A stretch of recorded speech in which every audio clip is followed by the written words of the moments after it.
안녕하세요. 금나치마입니다. 제가 이 유튜브 영상을 찍은 지 이제 6년인가? 대충 그 정도 돼요.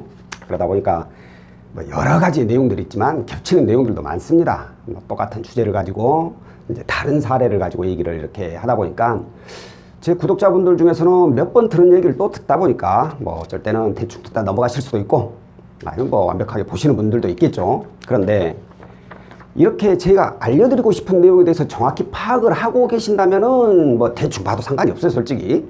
그런데 그게 아니라 그냥 대충 영상 자체를 제대로, 그러니까 제가 알려드리고 싶은 내용을 제대로 파악도 하지 못하면서 그냥 대충 보다가 이 사람은 이런 얘기를 하는구나, 이럴 땐 이렇게 해야 되는구나, 그냥 본인 스스로 판단을 해버리고 나서 그게 제가 말씀드린 내용인 것처럼 해석을 해서 나중에 잘못된 결과를 만들어내는 분들이 간혹 계십니다.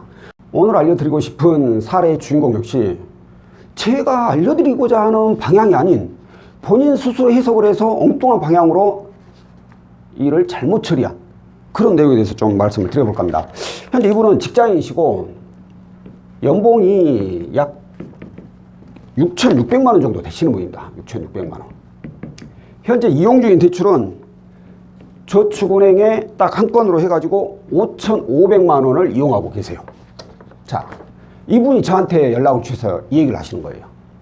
내가 이렇게 상담사님 영상을 몇 건 봤는데 대출이 여러 건 있으면 안 된다고 자주 얘기를 하시더라. 그래서 꼭 가능한 채무를 통합을 해라, 그런 얘기를 많이 들어서 내가 채무 통합을 했는데 이게 잘한 건지 한번 물어보고 싶어서 연락을 했다라고 얘기를 하셨어요. 일단 여기서 첫 번째 먼저 잘못된 게 하나 있죠.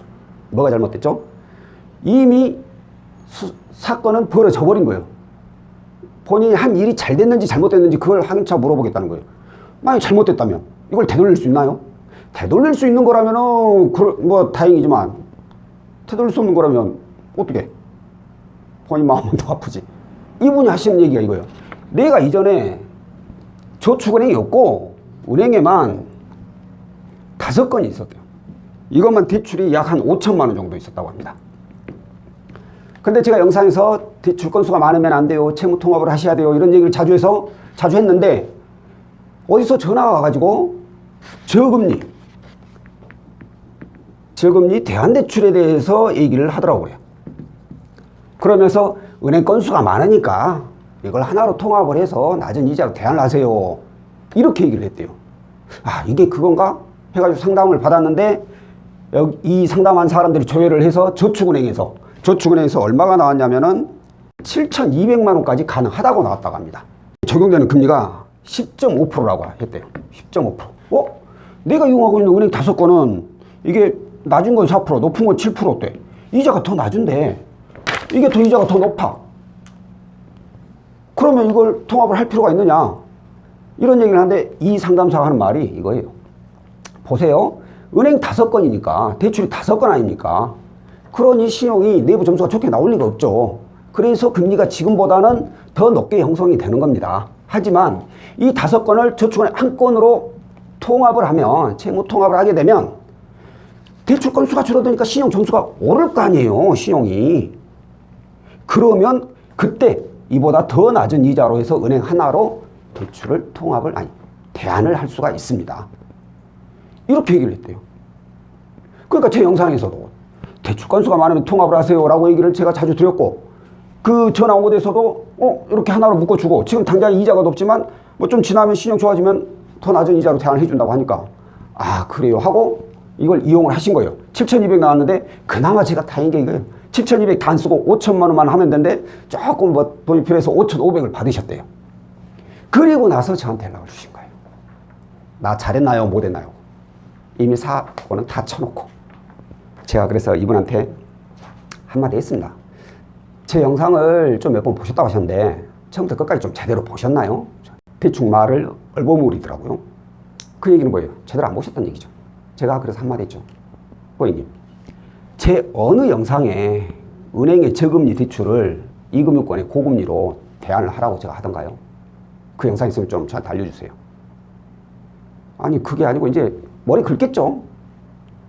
제가 드리고자 하는 이 채무통합이라는 상품은, 채무통합은 이금융권, 이금융권에 고금리 다중채무를 이용하고 있는 분들을 같은 이금융권이지만 하나로 묶어서 납입금액을 줄이자 이거죠. 납입금액에 대한 부담이 커지면 생활이 힘들고 생활이 힘들면 또다시 대출받을 확률이 커지니까 납입금액에 대한 부담을 줄여서 생활하는데 부담을 없애자 이거죠. 그래야 대출받을 확률도 낮아지니까.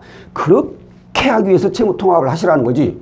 누가 은행이 저금리 대출을 이금융권에 고금리로 대안을 하냐고, 통합을 하냐고요. 제가 이런 것도 하지 말라고 영상에 올린 적도 있어요. 그러냐, 나 그거 못 봤다고. 그럼 이제 어떻게 해야 됩니까? 얘기한 거죠. 이 경우에는 현재로서는 방법이 없어요. 일단은 이로 인해서 은행 5건을 저축은행 한 건으로 묶었다고 해서 신용점수 올라가지 않아요. 어찌됐든 은행은 신용점수의 변동이 크질 않아요. 건수가 좀 있다고 하더라도. 근데 이금융권 한 건만 생기더라도 신용점수가 확 떨어지잖아요. 그럼 지금은 그냥 이대로 유지를 해야 돼요. 이대로 끌고 가다가 신용점수가 높아지면 다행히 연봉 대비 부채 비율이 낮으니까 그때 주거래 은행이나 가까운 은행에 가가지고 내가 대출을 잘못 받았다. 좀 이쪽 은행으로 개항을 하고 싶다. 해가지고 한번 알아보세요. 그러면 가능한 은행이 나올 수도 있을 겁니다. 라고 제가 말씀을 드리고 상담을 끝냈어요. 자, 채무통합에 대해서 제가 다시 한번 정리해 드릴 테니까 잘 듣고 잘 보시고 그리고 나서 판단을 하세요. 그리고 혹시라도 궁금하거나 결정해야 될 문제가 있다. 그러면 먼저 결정을 하고 사고를 치지 말고 먼저 저한테 문의를 주세요. 내가 이런 전화를 받았는데 이렇게 해서 이 사람들 말이 맞고 이렇게 진행해도 되겠냐? 먼저 물어보세요. 그래야 제가 내용을 보고 그렇게 하셔도 될 것 같습니다. 아니면 그렇게 하시면 안 될 것 같습니다. 라고 저의 의견이라고 말씀드리죠. 이렇게 사고 딱 쳐놓고 얘기해버리면 뭐 방법이 없는 거잖아요. 자, 일단 채무통합에 대해서 안내를 해드릴게요. 채무통합은 이금융권의 고금리 다중채무를 하나로 통합을 해서 월 납입금액을 줄이는 상품입니다. 아까도 말씀드렸지만 납입금액이 줄여야지 생활에 부담이 없고 생활에 부담이 없어야지 추가로 대출받을 확률을 줄일 수 있다는 거예요. 자, 예시를 한번 들어볼게요. 이금융 대출이 여러 가지 있어요. 근데 이게 평균 이자가 예를 들어서 평균 이자가 약 한 13% 정도 나오고 가정을 해볼게요. 근데 대출 건수가 많아. 그래서 이걸 채무통합을 알아봤더니 신용점수가 낮아가지고 이게 15%로 통합이 가능해. 그럼 뭐예요? 이자가 더 높아져 버리잖아요. 통합하는데. 그럼 이건 통합을 해야 될까요? 말아야 될까요? 하면 안 되죠. 왜 굳이 이자 지출을 늘려가면서까지 통합을 합니까? 그럴 땐 통합을 안 해야 돼요. 그런데 이게 있죠. 자, 이금융권의 대출이 여러 건이야. 근데 내가 월 납입금액이 너무 많아. 그래서 생활하는데 너무 부담이 돼. 이러다가 대출을 또 받아야 될 확률도 생길 것 같고. 그럴 때는 이자 손해를 보더라도 통합을 하는 게 맞아요. 아까도 말씀드렸듯이 월 납입금액에 대한 부담이 줄어야지 또 추가로 대출 받을 확률이 줄어드니까. 만약에 추가로 대출 받게 되면 신용이 안 좋으니까 이자는 높게 형성이 될 거고 거기에 따라 납입금액은 또 더 많아지게 되고. 그래서 이런 경우는 이자 손해를 보더라도 채무통합을 하는 게 맞습니다. 근데 나 이금융권 대출 여러 건이고 납입금액도 많긴 하지만 걱정 없어. 생활하는데 아무 불편함도 없고 이거 빚 갚고 충분히 나 생활비 이용할 자금 남아. 그러면 할 필요가 전혀 없다는 거예요. 굳이 이자 지출을 늘릴 필요가 없다 이거죠. 자, 그런데 이제 이금융권이 아니야. 아까 금처럼 1금융권의 저금리 대출이 많아. 그런데 이게 납입금액이 워낙 건수가 많아버리니까 납입금액이 너무 많아가지고 힘이 들어. 이거 생활하기가 힘들어. 아무리 이자 낮더라도 건수가 많아버리니까. 그럼 이 경우에는 채무통합을 해야 될까요? 말아야 될까요? 사실 이때는 채무통합이라는 상품 자체가 적용이 안 됩니다. 왜? 이 채무통합이라는 상품은 이금융권, 저축은행, 캐피탈, 카드론, 현금 서비스, 대부업체 이런 데 고금리 대출을 통합을 해주는 이금융권의 상품이에요. 그러다 보니까 1금융권의 저금리는 통합을 할 수가 없어요. 그래서 채무통합이 적용이 안 돼요. 다만 이렇게 만약에 월 납입금액에 대한 부담이 너무 커서 아니 말로 나 이제 다음 달부터 연체하게 생겼다. 그런 경우에는 어쩔 수 없이 1금융권에서 대출이 많이 나온다면 그걸 받아서 통합을 하는 게 좋겠지만 1금융권에서 대출이 안 된다면 2금융권에서 일반 신용대출이라도 받아야 돼요. 신용대출을 받아서 1금융권의 채무를 상환을 해버리는 거죠. 그러면 납입금액이 많이 줄어들죠. 그럼 또 생활에 부담이 없고 대신 이때는 이자 지출이 많아지죠. 하지만 이자 지출이 많다고 해서 통합을 안 해버리면, 대안을 하지 않아 버리면 만에 하나 연체해버리면은 진짜 그때는 아무것도 할 수 있는 게 없어요. 그러니까 연체하기 전에 이자를 좀 더 주더라도 미리 대비를 하자 이런 뜻이고, 그렇지 않고 아까 그분처럼 난 충분히 끌고 갈 수 있다 생활하는데 부담 없다 그러면 절대 손댈 필요 없어요. 1금융권이고 2금융권이고 내가 납입금액에 대한 부담이 없어. 생활하는데 부담도 없고 앞으로 대출 받을 계획도 없어. 이럴 때는 채무통합이고 뭐 아무것도 할 필요 없어요. 있는 거는 그냥 잘 갚아 나가세요. 그게 제일로 빨리 대출을 갚는 거예요. 그렇기 때문에 이 채무통합이라는 게 무턱대고 그냥 내가 대출 건수가 여러 건이어서 통합을 해야지 이런 생각은 하지 마세요. 가장 중요한 것이 월 납입금액이에요.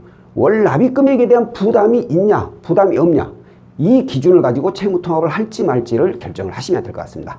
자, 오늘 내용은 여기까지고요. 다음번에 또 다른 내용으로 찾아뵙도록 하겠습니다. 고맙습니다.